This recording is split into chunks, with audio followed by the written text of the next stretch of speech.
So நேற்று real analysis class வந்து Google மீட்டில் ஸ்டார்ட் பண்ணோம். ஸோ கூகுள் மீட்டில் வந்து பார்த்தீங்கன்னா அந்த நிறைய கண்ட்ரோலில் நான் ஏற்கனவே சொல்லியிருந்தேன், நம்ம ஆப்லேயே நம்ம எடுப்போம் அப்படின்னு சொல்லியிருந்தோம். ஸோ இது வந்து ரேடியன் ஆப். ஸோ இது மூலமாகத்தான் இப்போ நம்ம எடுக்கிறோம் கிளாஸஸ். ஸோ இது வந்து ரியல் அனாலிசிஸ். ஸோ நேற்று உங்களுக்கு இந்த ரியல் அனாலிசிஸ் அதோட டெஃபினேஷன் கொடுத்துருந்தேன். ஸோ ரியல் அனாலிசிஸ் அப்படிங்கிறது என்னதுன்னா, the properties, the functions, limits, continuity, sequences, integrals, எதை பொறுத்து அப்படின்னா ரியல் நம்பர்ஸை வச்சு படிக்கக்கூடியது, ரியல் ஃபங்க்ஷன்ஸை வச்சு படிக்கக்கூடியது ரியல் அனாலிசிஸ். இதோட கவுண்டர் பார்ட் வந்து பார்த்தீங்கன்னா காம்ப்ளெக்ஸ் அனாலிசிஸ். காம்ப்ளெக்ஸ் அனாலிசிஸ் வந்து பார்த்தீங்கன்னா அது வந்து காம்ப்ளெக்ஸ் நம்பர்ஸ். ஸோ அதை வச்சு அதோட ப்ராப்பர்ட்டிஸ் அதெல்லாம் பார்க்க முடியாது. அதுலேயே பார்த்தீங்கன்னா இங்கே நம்ம டிஃப்ரென்ஷியபிள் அப்படின்னு சொல்லுவோம், அங்கே அனலிட்டிக்கல் ஃபங்க்ஷன்ஸ் அப்படின்னு சொல்லுவோம். காம்ப்ளெக்ஸ் அனாலிசிஸும் உங்களுக்கு வந்து சிலபஸில் இருக்கு. Okay, right. ஸோ இப்போ வந்து நம்ம நேற்று சில பார்த்தோம், அதை கொஞ்சம் ரிவைஸ் பண்ணிவிட்டு திரும்ப உங்களுக்கு சொல்கிறேன், சரிங்களா? ஸோ ஃபர்ஸ்ட் வந்து பார்த்தீங்க அப்படின்னா சில முக்கியமான ப்ராப்பர்ட்டிஸ் அப்படிங்கிறது தெரியும். இது வந்து மாடர்ன் அல்ஜிப்ரான்னு சிலபஸ் இருக்குல்ல, அதுக்கும் யூஸ்ஃபுல்லாக இருக்கும், மற்றதுக்கும் யூஸ்ஃபுல்லாக இருக்கும். ஸோ அது என்னென்ன சில ப்ராப்பர்ட்டிஸை நான் உங்களுக்கு சொல்கிறேன். அது என்ன அப்படின்னா க்ளோஷர் ப்ராப்பர்ட்டி அப்படின்னு சொல்லுவாங்க. க்ளோஷர்.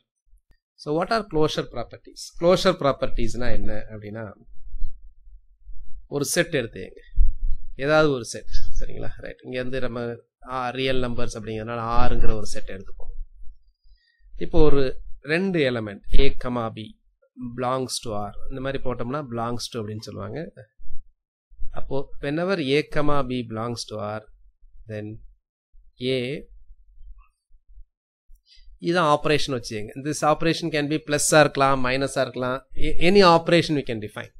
இது வந்து பார்த்தீங்கன்னா ஒரு ஆப்ரேஷன். ஸோ ஏ இது ஆப்ரேஷன், நான் இப்போ ப்ளஸ்ன்னு சொல்லிக்கிறேன் இதை சொல்கிற போது.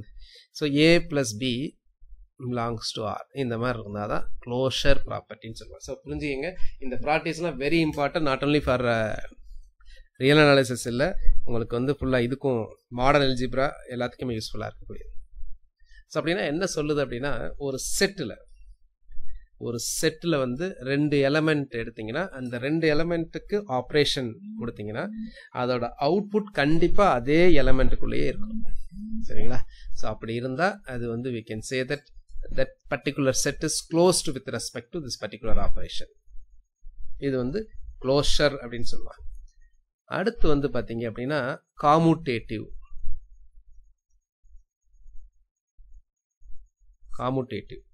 எப்போ காமுட்டேட்டிவ் அப்படின்னு சொல்லுவோம் அப்படின்னா இதே தான் A, B belongs to R. இது அங்கே ஜென்ரலாக எடுத்துக்கங்க, எல்லாத்துக்குமே A, B belongs to R.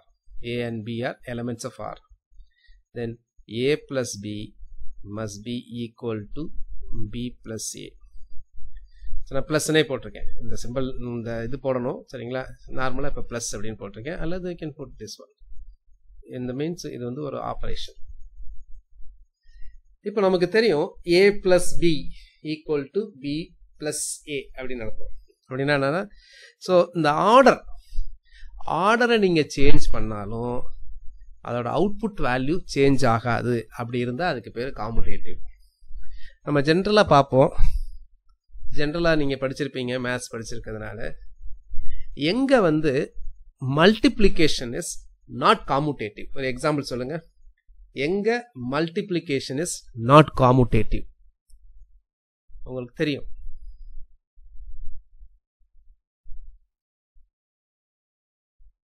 நான் பேசுறது கேக்குது இல்ல? சொல்லுங்க, எங்க மல்டிப்ளிகேஷன் இஸ் நாட் காமுட்டேட்டிவ் அப்படின்னா நமக்கு வெரி குட், லாவண்யா சொல்லிட்டாங்க, மேட்ரிக்ஸ் மல்டிப்ளிகேஷன் நாட் காமுட்டேட்டிவ், சரிங்களா? ஸோ ரெண்டு மேட்ரிக்ஸை மல்டிப்ளை பண்ணீங்கன்னா so A cross B need not be same as B cross A. Normal மல்டிப்ளிகேஷனா நம்பர்ஸ்லாம் பார்த்தீங்கன்னா மாறாது, 5ஐயும் 4ஐயும் பெருக்கிறது ஒன்று தான், 4ஐயும் 5ஐயும் பெருக்கிறது ஒன்று தான். ஸோ மல்டிப்ளிகேஷன் வந்து நாட் காமுட்டேட்டிவ் மேட்ரிசஸ். இதே சப்போஸ் இது வந்து மைனஸாக இருந்துச்சுன்னு வச்சுக்கோங்களேன், இது வந்து மைனஸாக இருந்தது, இந்த வேலை மைனஸ் அப்படின்னா then we can that for example 4 minus 5 need not be equal to 5 minus 4. So therefore minus, the operation subtraction is not commutative on any numbers. Okay, right. So this is closure, this is commutative. அடுத்து வந்து பார்த்தீங்கன்னா associative.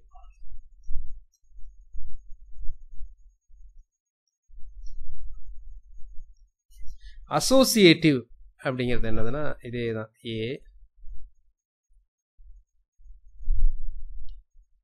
எந்த மாதிரி calculate பண்ணுறோம் அப்படிங்கிறது. அதாவது suppose இங்கே ஒரு ப்ராக்கெட் ஏயும் பியும் கால்குலேட் பண்ணிவிட்டு அல்லது இந்த ஆப்ரேஷன் அப்ளை பண்ணிவிட்டு ஸோ அதுக்கப்புறம் வந்து நம்ம பிஎன்சியை பார்க்குறோமா அப்படின்றத பொறுத்து. ரைட். அப்போ அசோசியேட்டிவ் அப்படிங்கிறது என்னதுன்னா ஏ, இது ப்ளஸ்னே சொல்லலாம், ஏ ப்ளஸ் பி ப்ளஸ் சி. அதை எப்படி சொல்லலாம் அப்படின்னா அடுத்து ஏ ப்ளஸ்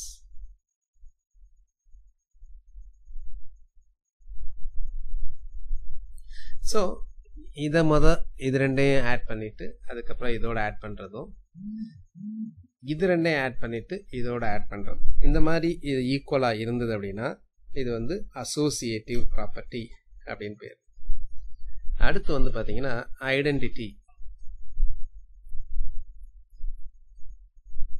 இப்போ நார்மலாக அசோசியேட்டிவ் ப்ராப்பர்ட்டி வந்து பார்த்தீங்கன்னா ப்ளஸ்ஸுக்கு வரும், மல்டிப்ளிகேஷனுக்கு வரும்.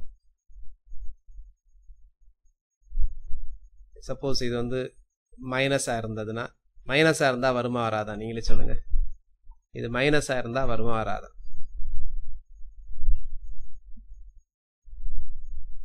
அந்த இடத்துல மைனஸ் இருக்கு, வருமா வராதா அப்படின்னா மைனஸாக இருந்துச்சுன்னா வருமா வராதா?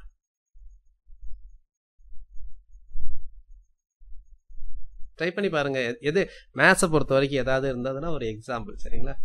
பாருங்க 2 - 5 - 6.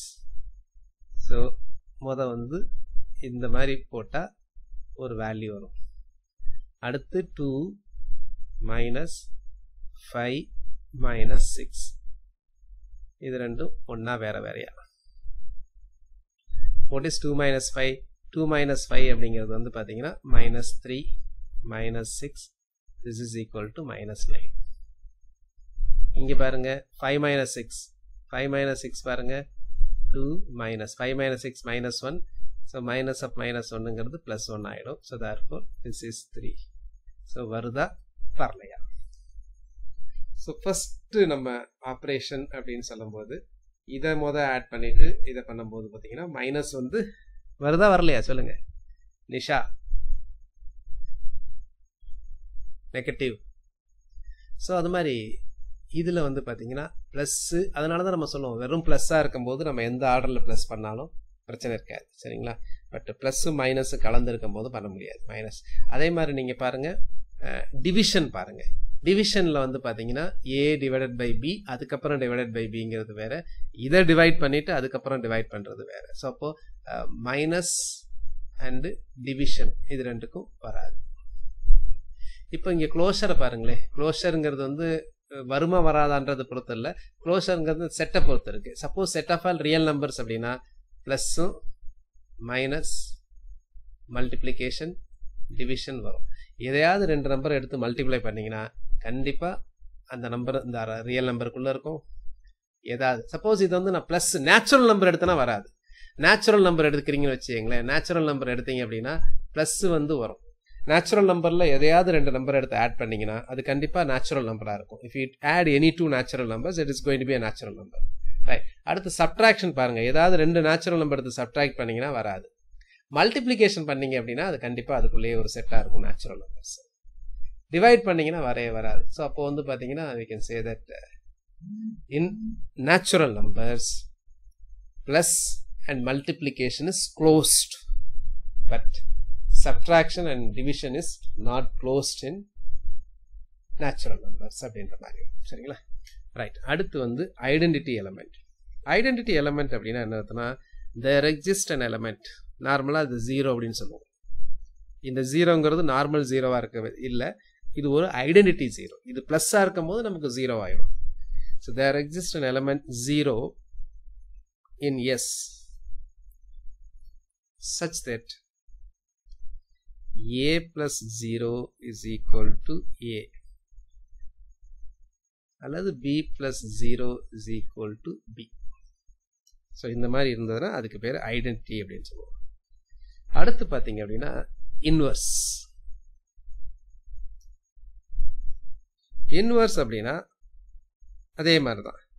For every element there exist an element minus a in R. Set ஆராக வச்சுருக்கேன். மைனஸ் இன் ஆர் எஸ்டி அப்படின்னு மேத்ஸில் பார்த்தீங்கன்னா அது மாதிரி சச் தட் அப்படின்னு அர்த்தம். இந்த மாதிரி போட்டோம்னா such that a plus minus a is equal to, இது வந்து பார்த்தீங்கன்னா ஒரு ஐடென்டிட்டி எலமெண்ட்டாக இருக்கும். This is going to be an identity element. So identity element can be anything. நாங்கள் நார்மல் ப்ளஸ் வச்சுக்கிட்டிங்கன்னா 0. இதே சப்போஸ் நான் வேறு ஏதாவது ஒரு ஆப்ரேஷன் டிஃபைன் பண்ணேன் அப்படின்னா அப்போ வந்து வேறு இருக்கும். இப்போ ஃபார் எக்ஸாம்பிள் உங்களுக்கு ஒரு எக்ஸாம்பிள் கொடுக்குறேன். Find the identity element. The set is R. The operation is defined by.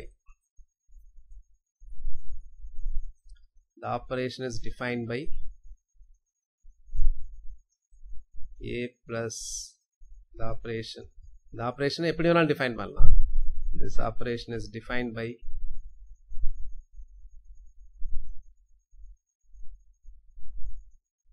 a plus b plus 3. இப்போ சொல்லுங்க, find the identity element.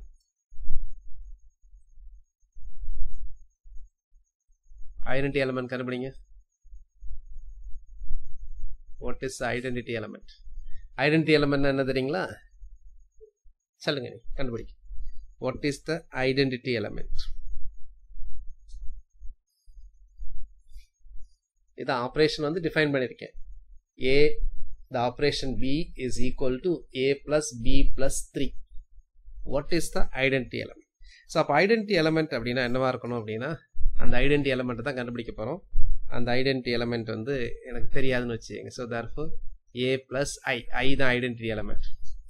A plus I is equal to A. A plus I is equal to A இருக்கும். So what is A plus I? அப்போ A plus Iங்கிறது என்னதுன்னா A plus I plus 3 is equal to A. அப்போ what is I? So therefore I is equal to minus 3. So therefore the identity element is equal to minus 3. அப்படின்னா என்ன அர்த்தம் அப்படின்னா, இந்த minus 3 நீங்க எதோட சேர்த்தீங்கனாலும் அதே தான் வரும். சரிங்களா? இப்போ for example you can take any number. இப்போ ஃபார் எக்ஸாம்பிள் ஒரு ரியல் நம்பர்ல ஏதாவது ஒரு நம்பர் எடுத்து, ஏதாவது ஒரு ரியல் நம்பர் 5. ஸோ 5ஓட ஐடென்டிட்டி என்ன? நான் இதுதான் operation. Operation is this is operation. அப்போ 5ங்கிறது ஒரு number.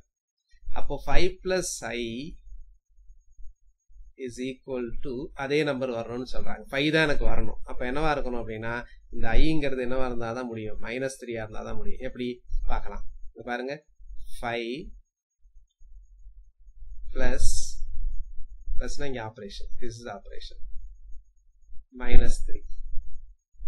This is equal to, இது எப்படி போடுவாங்க, this is nothing but 5 இந்த -3 அங்க இதுல இருக்கக்கூடியது வந்து 3.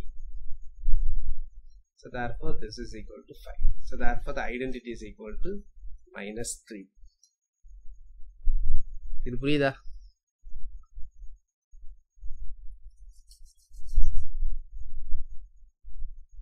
So identity கண்டுபிடிக்கிறது. Okay, right.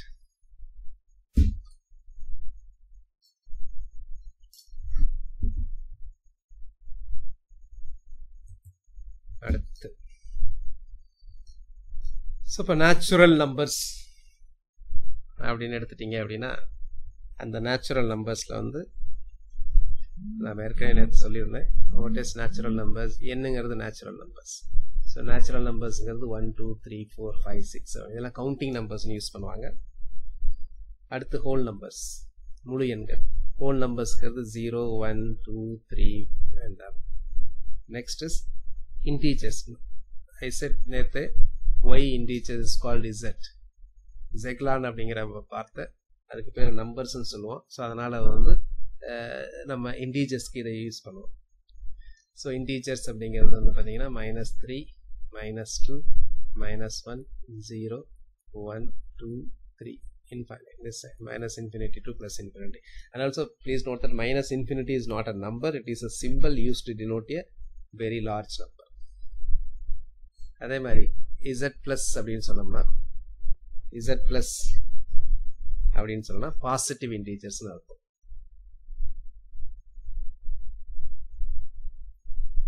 z minus அப்படின்னு சொன்னோம்னா நெகட்டிவ் இன்டீஜர்ஸ்னு அர்த்தம். இப்போ நான் சொல்றேன் அது என்ன செட்னு சொல்றீங்களா? சரிங்களா?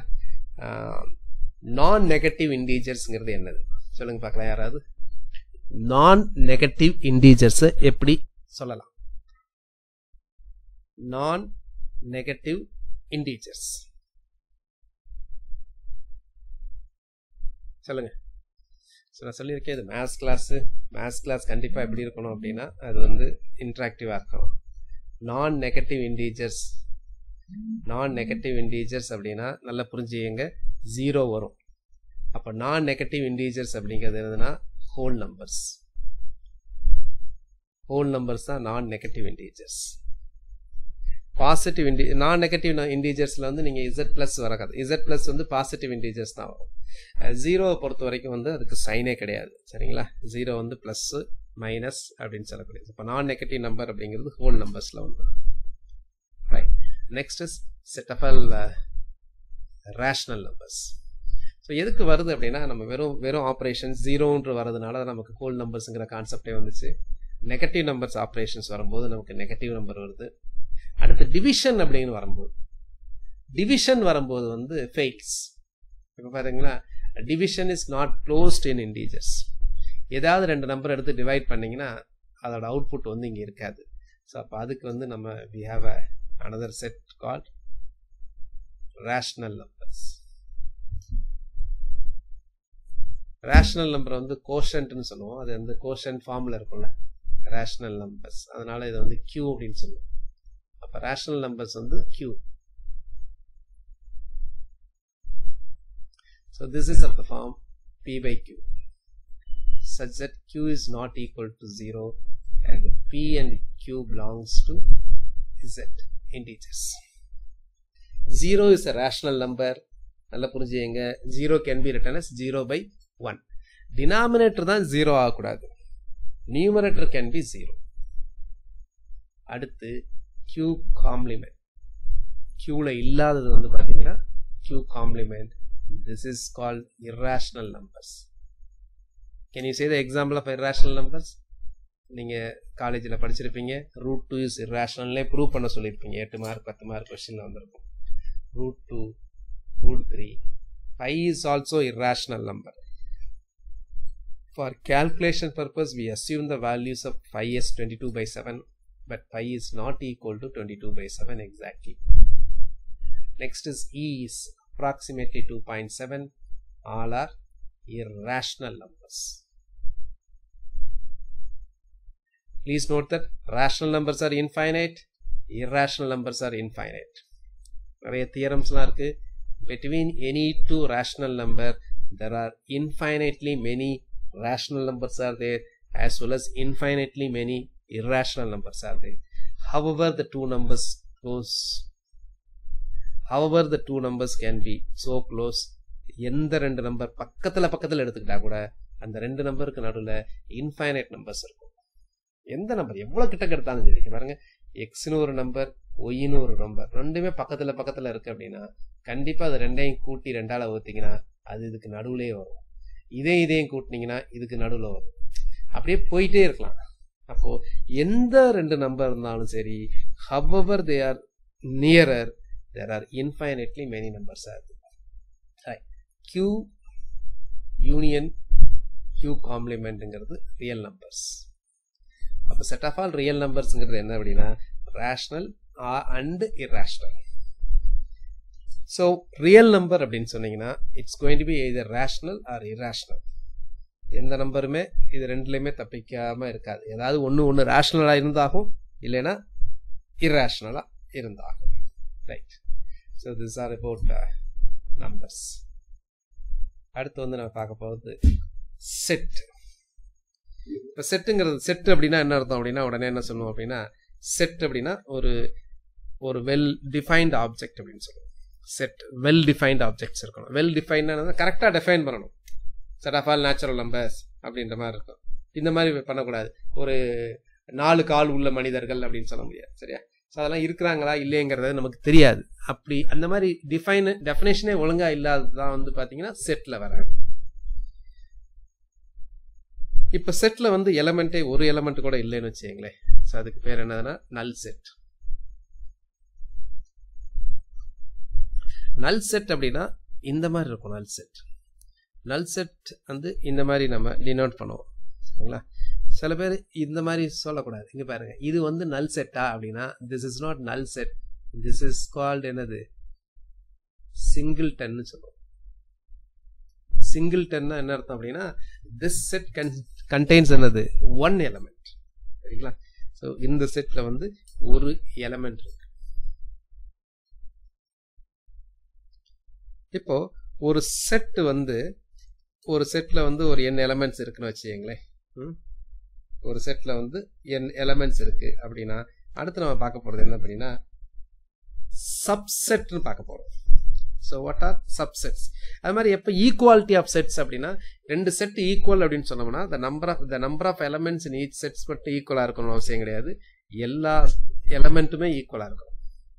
அப்போ ரெண்டு செட் ஈக்குவலா இருக்கு. For example 1 2 3 4. இன்னொரு செட் எப்படி இருக்குன்னா இதே எலமெண்ட்ஸ் தான் இருக்கணும். மேபி இப்படி ஆர்டர் கூட மாறி இருக்கலாம், அவ்வளவுதான். இது ரெண்டு மட்டும்தான் ஈக்குவல் செட்ஸ். அப்போ two sets are said to be equal. They consist of exactly the same number of elements. The same elements, not only number of elements, exactly same elements. அப்படி இருந்தா மட்டும்தான் we can say that two sets are equal னு சொல்ல முடியும். அது மாதிரி set வந்து finite or infinite அப்படிங்கிறது number of elements in the sets.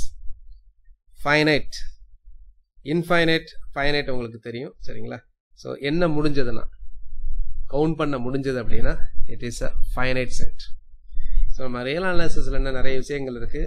கவுண்டபுள்னு ஒன்று வரும், பின்னாடி அன்கவுண்டபுள்னு வரும்.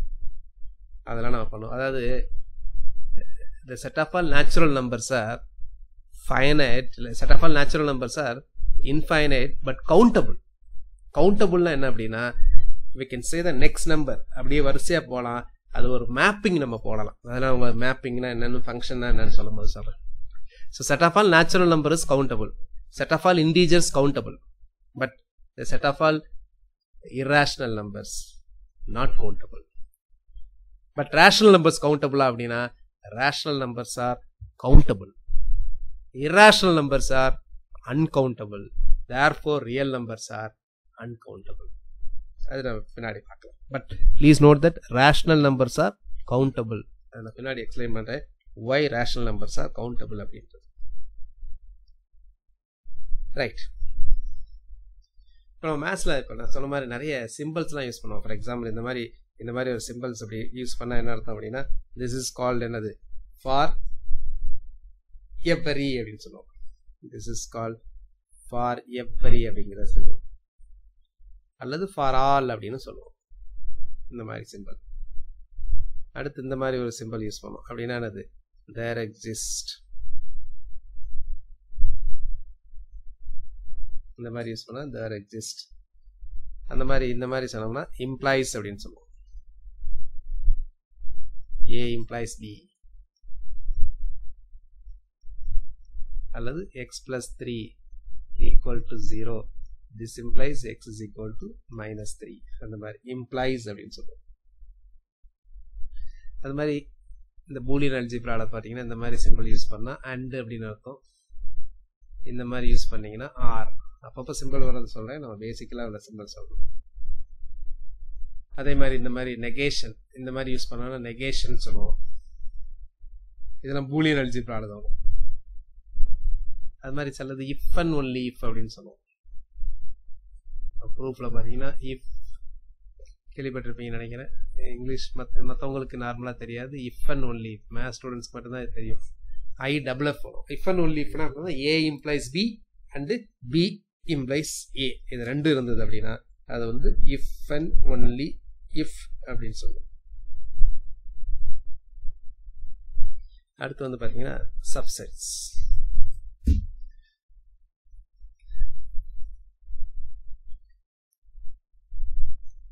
இப்போ சப்செட் எடுத்துங்க. ஏங்கிறது ஒரு செட். ஏங்கிறது ஒரு set consists of 3 elements A, B, C. So what are the subsets of A? How many subsets of A? சொல்லுங்க பார்க்கலாம் யாராவது. How many subsets of A? The total number of subsets of A. Subset அப்படிங்கிறது என்னது அப்படின்னா அதுல இருக்கக்கூடிய மெம்பர்ஸை மட்டுமே வச்சு ஃபார்ம் பண்ணக்கூடிய செட்டுக்கு பேர் தான் சப்செட்ஸ். இப்போ A is called a subset of B னா every element of A must be in B. So what is the total number of subsets of A அப்படின்னா இங்க பாருங்க உங்களுக்கு எழுதுறேன். இது A, இது B, சிங்கிள்டன். சிங்கிள்டன்ங்கிறது வந்து ஒன்று ஒன்றா எடுத்தா 3 வரும். ரெண்டு ரெண்டா எடுத்தீங்கன்னு வச்சுக்கீங்களேன், அடுத்து என்ன வரும்? A, B, A, C, இது வேற செட்டு. B, C. அடுத்து என்ன பண்ணலாம்? மூணையுமே எடுக்கலாம். மூணையுமே எடுத்தீங்கன்னா every set is a subset of itself. But அது வந்து இம்ப்ராப்பர்னு சொல்லுவோம், ப்ராப்பர் வராது. அடுத்து இன்னொன்று என்ன வரும் அப்படின்னா empty set is subset of every set. அப்போ டோட்டலாக எண்ணி பாருங்க என்ன அப்படின்னா 8. ஸோ அப்போ என்ன அப்படின்னா டோட்டல் நம்பர் ஆஃப் எலமெண்ட்ஸ் எத்தனை இருக்குன்னு பார்த்துட்டிங்கன்னா 2n.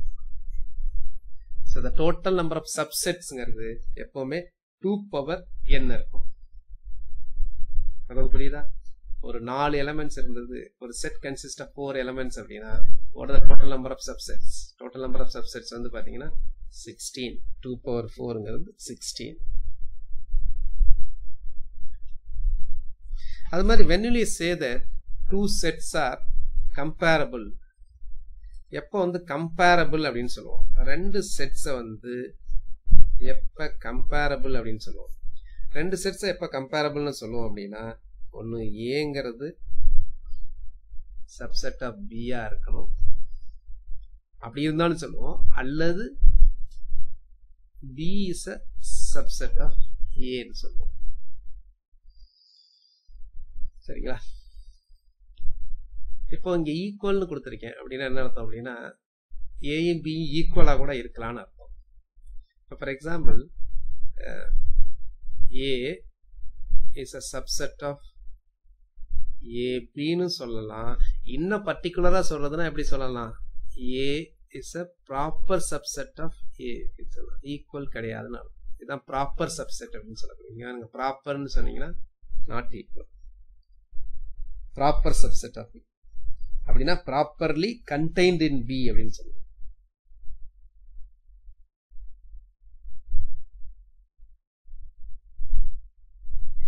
எப்போ ப்ராப்பர் சப்செட் சொல்லுவோம் அப்படின்னா A is a subset of B but A is not equal to B. இது ஒரு இதை ஏன்னு வச்சுக்கோங்க, இதை பின்னு வச்சுக்கோங்க. அப்படின்னா A is contained in B but A is not equal to B சொல்லலாம். contain சொல்லலாம். A contained in B but A is not equal to B.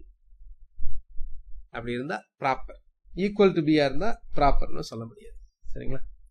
அடுத்து we know that யூனியன்னா என்னன்னு தெரியும், இன்டர்செக்ஷன்னா என்னன்னு தெரியும். சரிங்களா? யூனியன் அப்படின்னா ரெண்டுலையுமே இருக்கணும். யூனியன் அப்படின்னா சரி ரெண்டுலையும் இருக்கல, யூனியன்னா அப்படியே செட்டை ஆட் பண்ணக்கூடியது. இன்டர்செக்ஷன் அப்படின்னா ரெண்டுலையுமே காமனா இருக்கக்கூடிய எலமெண்ட்ஸ். டிஸ்ஜாயிண்ட் அப்படிங்கிற வார்த்தை சொல்லுவோம். What is disjoint? when you say that disjoint என்ன அப்படின்னா A ஒரு செட்டு, Bங்கிற ஒரு செட்டு. அப்ப A intersection B is equal to empty set. அப்ப A intersection Bங்கிறது empty செட்டா இருந்தா they are called disjoints அப்படின்னு சொல்லுவோம். அதுக்கு பேரு disjoints. சரிங்களா? ஸோ இது வந்து பேசிக்கா இருக்கக்கூடிய செட்டு. இப்போ நம்ம அடுத்து வரோம் functions. This is very important. So இதுதான் மேத்ஸ்ல வந்து ரொம்ப ரொம்ப முக்கியமானது. ஃபங்க்ஷன்ஸ்.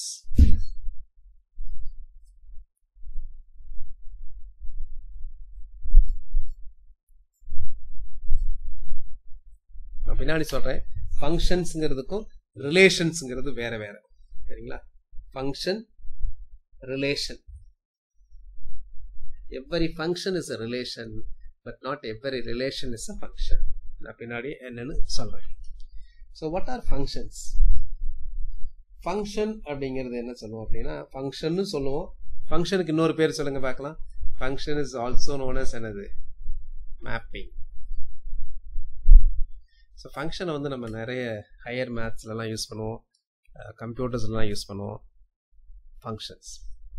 ஃபங்க்ஷன்ஸ் அப்படிங்கிறத எப்படி சிம்பாலிக்காக ரைட் இருப்பா, ரெண்டு ஒரு செட்டுன்னு வச்சுக்கோங்க. அசியூம் தட் எஃப்ங்கிற ஒரு செட் ஏ டு பி அப்படின்னா என்னது? இதை எப்படி எழுதுறோம்னா, F is a mapping from the set A to B. இதுல இந்த செட் ஏ இருக்குல்ல, இதுக்கு வந்து டொமைன் அப்படின்னு பேர். பிக்கு பேர் என்னது? கோடொமைன். இதுக்கு பேரு கோடொமைன்.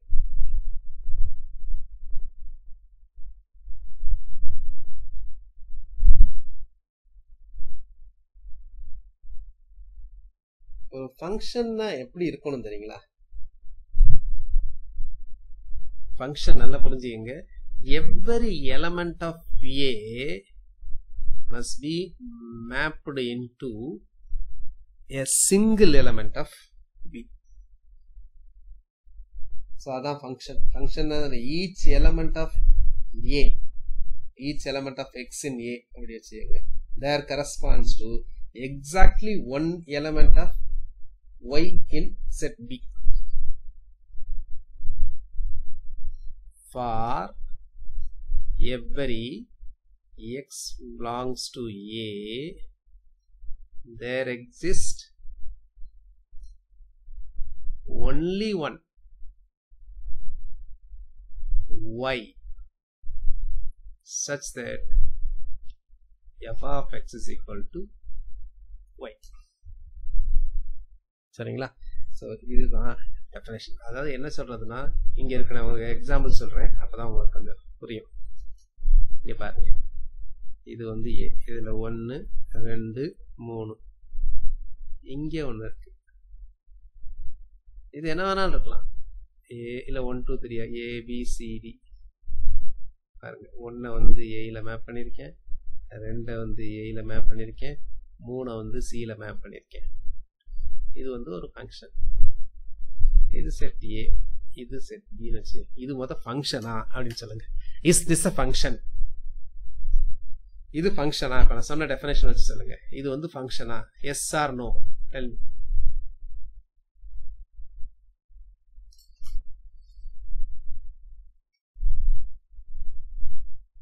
இது ஃபங்க்ஷனா அப்படின்னா நல்லா புரிஞ்சுக்கங்க. ஃபங்க்ஷனோட டெஃபினேஷன் நல்லா புரிஞ்சுக்கங்க. ஃபங்க்ஷன்றது என்னதுன்னா, டொமைன்ல இருக்கிற ஒவ்வொரு எலமெண்ட்டுக்கும் யூனிக்கா ஒரு எலமெண்ட் பில இருக்கணும். ஒன்னுக்கு ஏ இருக்கு, இதுக்கு பேரு இமேஜ்னு பேரு. ஒன்னோட இமேஜ் ஏ, ரெண்டோட இமேஜ் ஏ, மூணோட image C. So therefore this is a பக்கா ஃபங்க்ஷன். இப்பதான் உங்களுக்கு ஃபங்க்ஷன் என்னன்னு கொஞ்சம் புரியும். அடுத்து பாருங்க, எஃப் அதே 1 2 3, இங்க 1 2 3 4, ஏக்கு 1 பிக்கு 2. இது ஃபங்க்ஷனா? இது ஃபங்க்ஷனா? ஃபங்க்ஷனை கரெக்டா பண்ணாதான் நம்ம வந்து இதுக்கே போக முடியும். இது ஃபங்க்ஷனா அப்படின்னா நோ. ஏன் நோ அப்படின்னா, 3க்கு இமேஜ் கிடையாது. இங்க இருக்கிற ஒவ்வொரு எலமெண்ட்டும், every element in the domain must have an image. There is no image for 3. 3 எங்கேயும் கனெக்ட் ஆகல. சப்போஸ் 3 கொண்டு போய் 2ஓட கனெக்ட் பண்ணீங்கன்னா அது கண்டிப்பாக ஒரு ஃபங்க்ஷன். அடுத்து ஏன்னா ஃபங்க்ஷன் நம்ம பார்த்தா தான் அப்புறம் எல்லாத்துக்குமே புரியும். ஃபங்க்ஷன் அதே மாதிரி A B C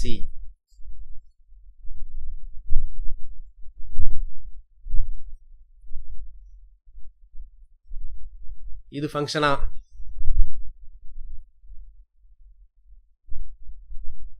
இது ஃபங்க்ஷனா அப்படின்னா this is function. yes. அதாவது இங்க எதுவுமே லெஃப்ட் அவுட்டே இல்லை. அதாவது every element in the codomain have pre-image. அப்படி இருந்ததுன்னா இந்த ஃபங்க்ஷனுக்கு என்ன தெரியுமா பேரு? this is called onto function பேரு. இதுக்கு பேர் onto function பேரு. onto functionனா என்ன? ஐடென்டி ஃபங்க்ஷன் இல்ல, வேற ஐடென்டி ஃபங்க்ஷன்றது இல்ல, onto function சொல்றாங்க. what is onto function? onto function அப்படின்னா என்னது அப்படின்னா every element in the codomain must have at least one pre-image. அப்படின்னா இங்க இருக்க இங்க எதுவுமே சும்மா கனெக்ட் ஆகாம இருக்கக்கூடாதுன்னு வச்சுக்கீங்களேன். அடுத்து பாருங்களேன், இன்னொரு function f a b c 1 2 3 4 இது ஃபங்க்ஷனா அப்படின்னா this is a function. yes, but இது எப்படிப்பட்ட ஃபங்க்ஷன் தெரியுமா? 1-to-1 function. that means every element in the domain has different image. சரிங்களா? இதுக்கு வந்து different image இருக்கும். so therefore this is 1-to-1 function.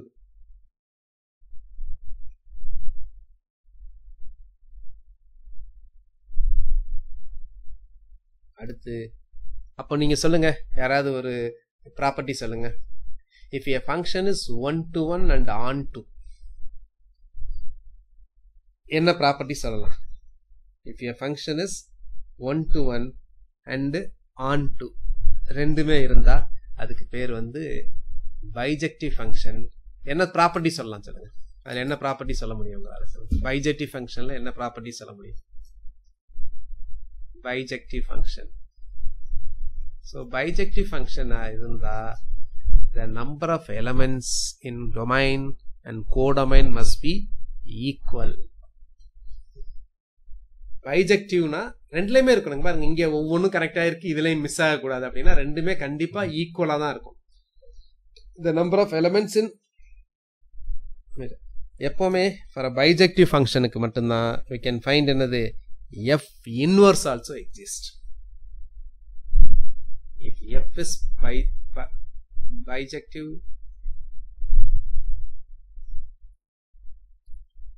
implies என்னது f inverse exists. அது if and only கூட சொல்லலாம். f inverse exist ஆச்சுனால f is bijective. so ரெண்டுமே சொல்லலாம். அப்பதான் இன்வர்ஸ் எலிமெண்ட் வந்து அப்படியே நம்ம டொமைன் கோடொமைன்ல சொல்லலாம்.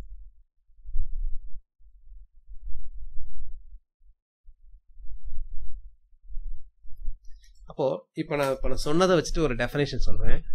நான் ஒரு டெஃபினேஷன் சொல்ல போறேன், நான் ஒரு நோட்டேஷன்ல எழுத போறேன். அது எதுக்குரிய இதுன்னு சொல்லுங்க. சரிங்களா? there is a function f from a to b.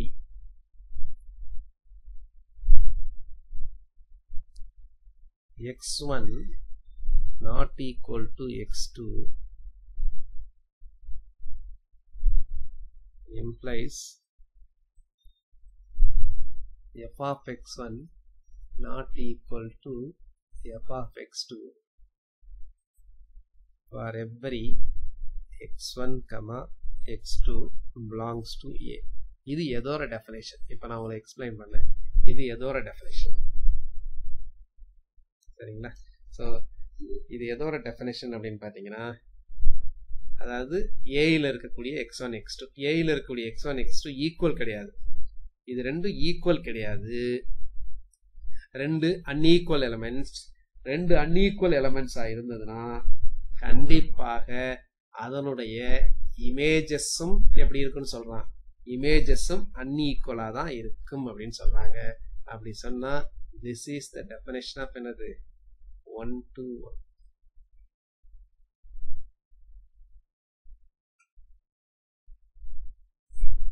So this is the definition of 1 to 1.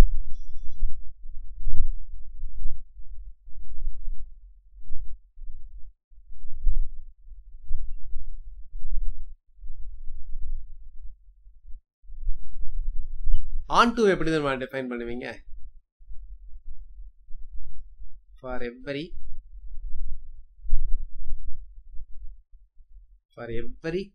x belongs to B,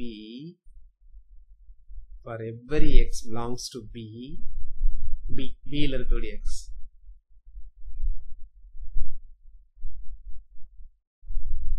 there exists, so இதை y னு வேணா வச்சுக்கோங்க. For every y belongs to B, there exists x belongs to A such that f of x is equal to y. அப்படின்னா என்ன அர்த்தம்? புவனேஸ்வரி கரெக்டா சொல்லியிருக்காங்க. புவனேஸ்வரி அது மீராமதி. அப்படின்னா என்ன சொல்லியிருக்கோம் அப்படின்னா, எல்லா டொமைன்ல இருக்கக்கூடிய எல்லா எலமெண்ட்ஸ்க்குமே என்ன இருக்கணும்? ப்ரீ இமேஜ் கண்டிப்பாக இருக்கணும். சரிங்களா? அப்படி இருந்ததுனால தான் இது.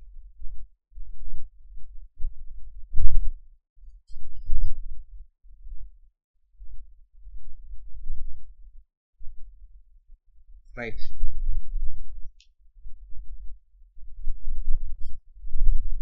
அடுத்து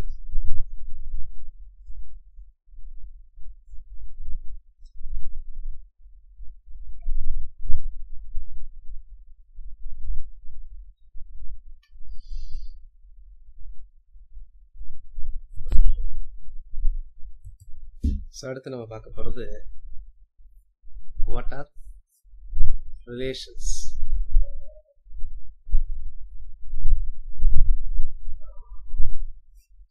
ஸோ ரிலேஷன்ஸ் அப்படிங்கிறது என்ன அப்படின்னா, ஸோ நார்மலி இந்த ரிலேஷன்ஸ்ன்னு பார்க்கும்போது நம்ம வந்து கார்டீசியன் ப்ராடக்ட் பார்ப்போம். 2 செட்ஸ் இருக்குன்னு வச்சுக்கோங்களேன். ஏங்கிற ஒரு செட்டு, பிங்கிறது இன்னொரு செட்டு. ஸோ இது ரெண்டையும் இந்த மாதிரி எழுதணும் அப்படின்னா திஸ் இஸ் கார்டீசியன் ப்ராடக்ட். இதுக்கு பேரு கார்டீசியன்.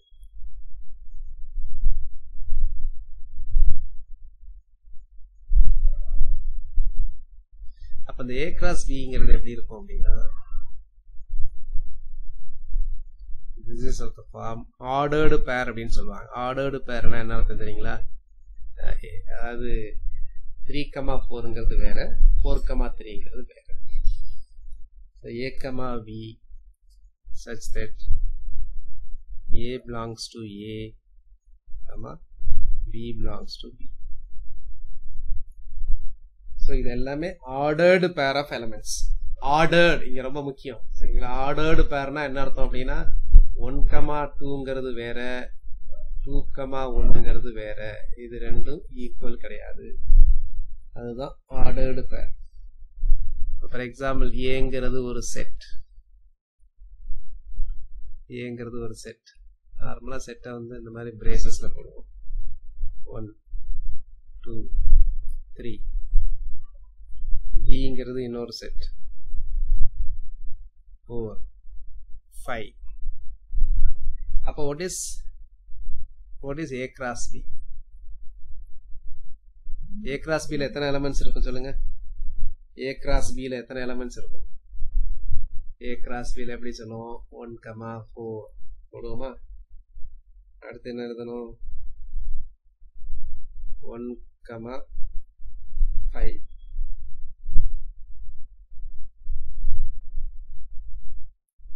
அடுத்து என்னது? 2,4. இந்த மாதிரி எழுதுவோம். எத்தனை எலிமெண்ட்ஸ் வரும்?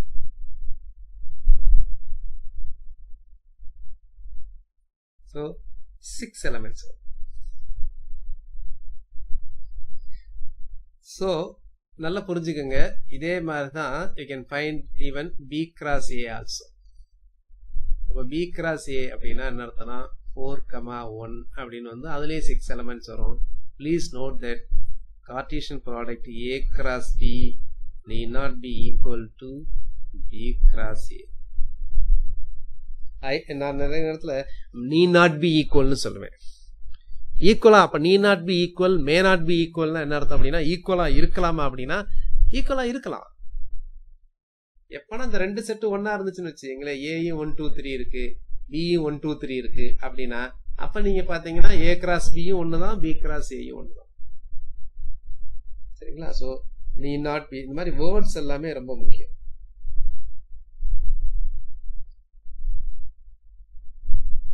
ஸோ இது வந்து இப்போ நான் சொன்னது வந்து கார்ட்டீசியன் ப்ராடக்ட். அப்போ கார்ட்டீசியன் ப்ராடக்டை பார்த்தோம். ஸோ இதுல இருந்து இப்போ நம்ம பார்க்க போறது வந்து relation. So what is relation? அப்போ ஒரு ரிலேஷன் அப்படிங்கிறது என்ன?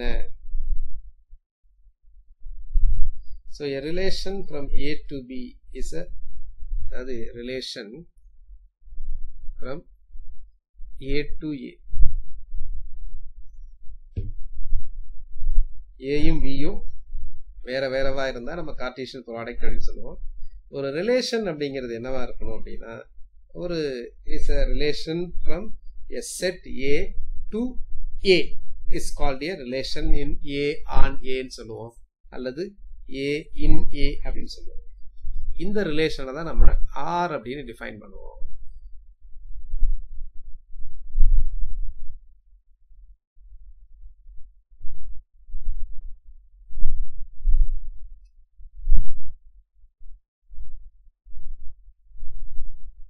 அப்போ ரிலேஷன் அப்படின்னா என்ன? So A be a non-empty set, a relation R in A is called. இந்த ரிலேஷனை பண்ணும்போது இதுக்கு ஒரு 3 விதமான ப்ராப்பர்ட்டி இருக்குங்க. அந்த ப்ராப்பர்ட்டிஸ் தான் ரொம்ப முக்கியம். That is called reflexive.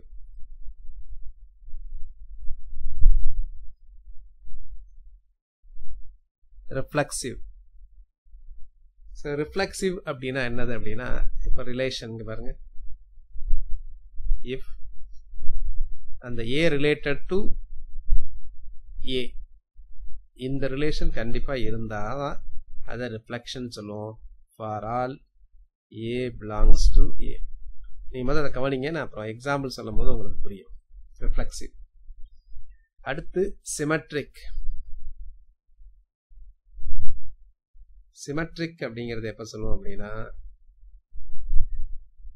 A comma b ரிலேஷன்ல இருந்துச்சுன்னா b comma a, this implies b comma ஏயும் ரிலேஷனாக இருக்கணும். அடுத்து ஆன்டி சிமெட்ரிக்.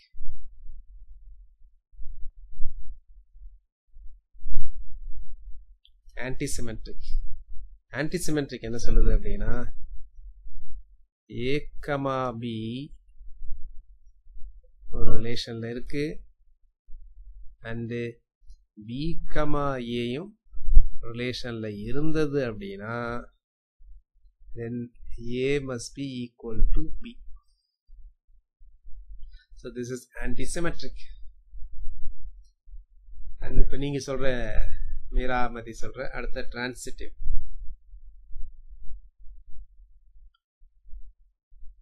டிரான்சிட்டிவ் அப்படிங்கிறது என்னதுன்னா, whenever A comma B and B comma C belongs to R implies A comma C belongs to R ன்னு அர்த்தம். சரிங்களா? ஸோ இதுக்கு பேர் தான் டிரான்சிட்டிவ் அப்படின்னு பேர்.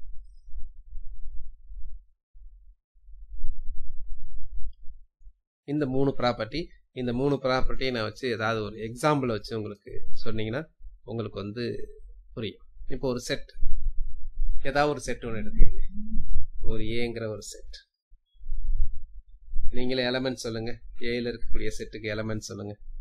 ஃபார் எக்ஸாம்பிள் 1 2 3 4 இப்படி ஒரு செட் இருக்கு. இப்ப ரிலேஷனை நான் டிஃபைன் பண்ணணும். இப்போ ஒரு ரிலேஷன் R1 அப்படிங்கிற ரிலேஷன். R1ங்கிறது என்னதுன்னா A to A. அப்படிங்கிற ரிலேஷன். சரிங்களா? ஸோ R1 அப்படிங்கிற ஒரு ரிலேஷன். இப்போ R1ங்கிற ரிலேஷன் அப்படிங்கிறது நான் பார்த்தேன்னா இங்க பாருங்களேன், 1,1 2,2 3,3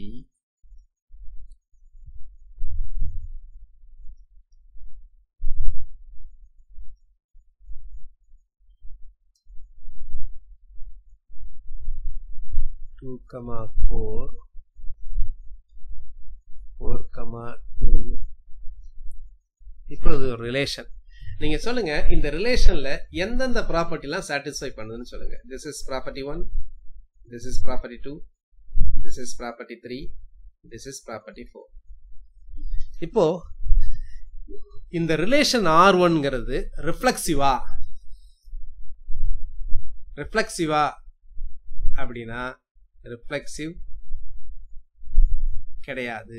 ஏன் அப்படின்னா ரிஃப்ளெக்சிவா இருக்கணும் அப்படின்னா 4,4 இங்க வரணும். 4,4 இல்ல. புரியுதா லாவண்யா? ரிஃப்ளெக்சிவ்னா என்ன அர்த்தம்? எல்லா A, A belongs to R. இங்க பாருங்க, 1,1 இருக்கு, 2,2 இருக்கு, 3,3 இருக்கு. ஆனா 4,4 இல்லையே, அப்ப வராது. சரி, சிமெட்ரிக்கா இருக்குமா அப்படின்னு பாருங்க. A, B இருந்தால் B, A அதுல இருக்கணும். சரிங்களா? இது சிமெட்ரிக்கான்னு பாருங்க. இருக்கிறதுக்கு இருந்துச்சுன்னா அது இருக்கணும். இது சிமெட்ரிக்கா?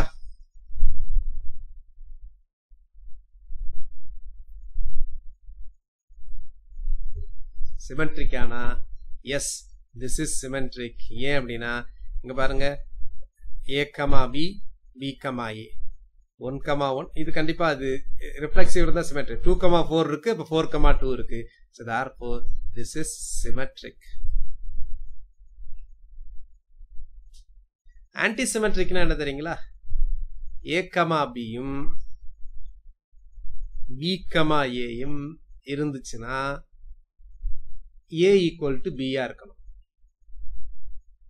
அப்படின்னா என்ன அர்த்தம் அப்படின்னா சிமெட்ரிக்கா இருக்கக்கூடாதுன்னு அர்த்தம்.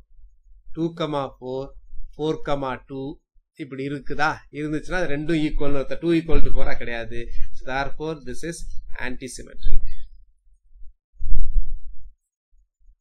சிமெட்ரிக் வந்துருச்சுனாவே ஆன்டி சிமெட்ரிக் ஆயிடும்.